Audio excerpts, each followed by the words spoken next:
Halo teman-teman, kali ini saya akan membuat model 3D excavator Kobelco SK2000. Mari kita mulai. Pertama-tama kita siapkan dulu blueprint. Blueprint ini saya dapatkan dari brosur Kobelco, lengkap dengan dimensinya. Jadi langkah pertama kita harus melakukan skala supaya objeknya lebih proporsi dan presisi. Cara melakukan skala ada di video sebelum ini, silahkan cek di channel saya. Untuk memulai penggambaran kita hanya menggunakan tool-tool yang standar, yaitu dengan menggunakan line, kemudian circle, dan rectangle.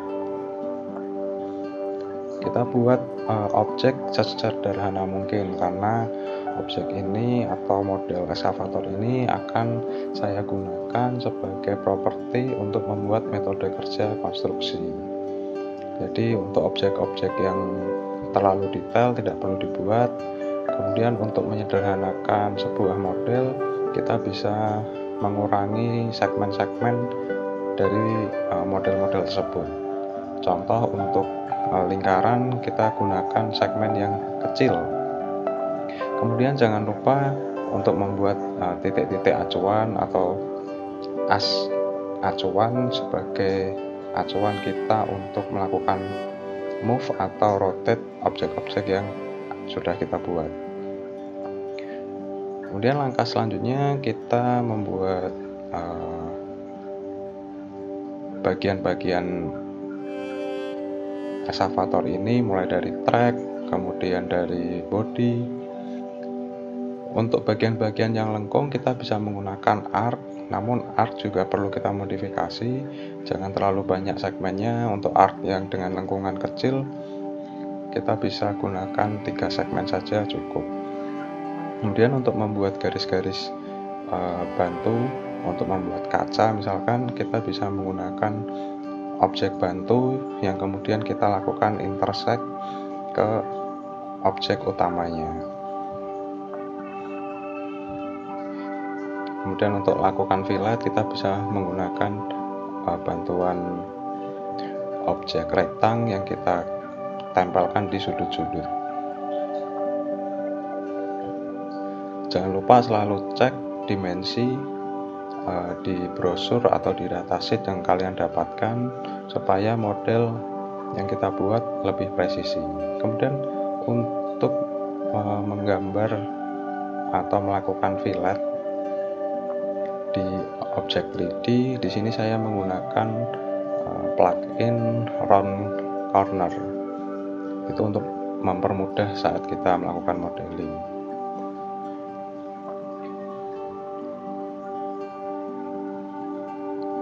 Banyak sekali tool yang digunakan atau plugin yang digunakan di SketchUp, tapi di sini saya hanya menggunakan round corner saja untuk modeling excavator ini. Dengan adanya blueprint ini sangat membantu ketika kita melakukan modeling, tapi terkadang kita juga butuh improvisasi karena bagian-bagian blueprint ini ada yang tidak terlihat. Kemudian kita juga perlu melakukan improvisasi supaya model yang kita buat tidak terlalu detail, yang ujung-ujungnya akan membuat model kita akan terlalu berat.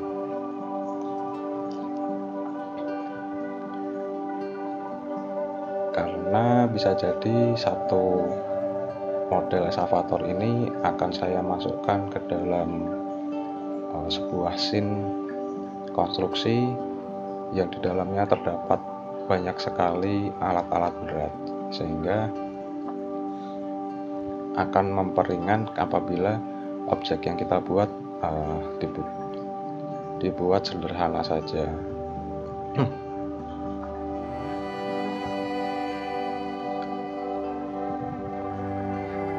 Tool-tool yang digunakan di sini sangat familiar lah, tidak terlalu banyak plugin yang digunakan. hanya perlu ketelitian dan kesabaran untuk membuat sebuah eksavator ini.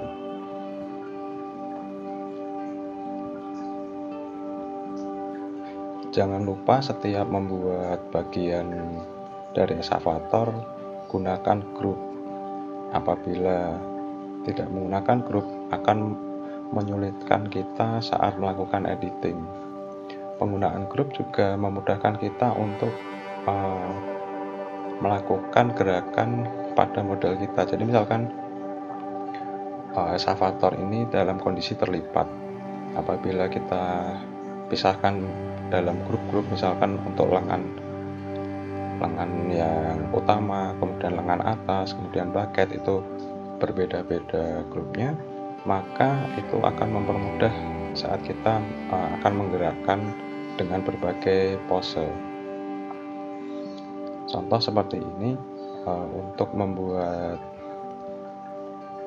hidrolisnya atau hidrolik, itu saya pisahkan menjadi satu grup tersendiri. Jadi ketika nanti digerakkan akan mempermudah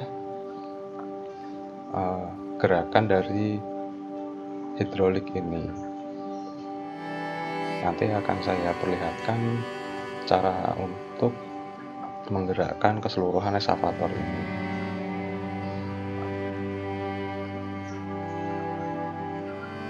Nah, untuk membuat lingkaran itu usahakan segmennya jangan terlalu banyak. Karena jika segmennya terlalu banyak itu akan memperberat, karena dengan satu lingkaran itu untuk standar dari SketchUp terdapat 24 segmen. Di sini saya rata-rata menggunakan hanya 12 segmen untuk sebuah lingkaran, atau untuk lingkaran yang diameternya besar baru saya menggunakan 24 segmen. Kemudian untuk bagian lengkung atau fillet itu biasanya saya menggunakan hanya 3 segmen, dikarenakan model ini akan terlihat dari jarak jauh, jadi tidak akan saya lakukan zoom yang terlalu dekat sehingga terlihat segmen-segmennya patah-patah.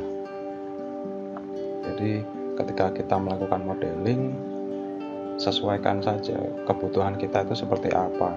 Apabila kebutuhannya hanya ditampakkan dari jauh, ya buatlah sesederhana mungkin. Jangan terlalu detail karena itu akan memperberat kerja komputer, apalagi jika objek itu akan diduplikasi banyak. Nah, seperti ini membuat detail tambahan pun juga tidak terlalu banyak. Sesuaikan saja, yang penting muncul detailnya, objeknya tidak terlalu polos. Kemudian untuk membuat potongan profil seperti ini, ya kita menggunakan objek bantu yang kemudian kita intersect ke dalam model yang sudah kita buat. Jadi kita tidak perlu melakukan seperti lubang-lubang yang sangat detail, itu akan memperberat model kita.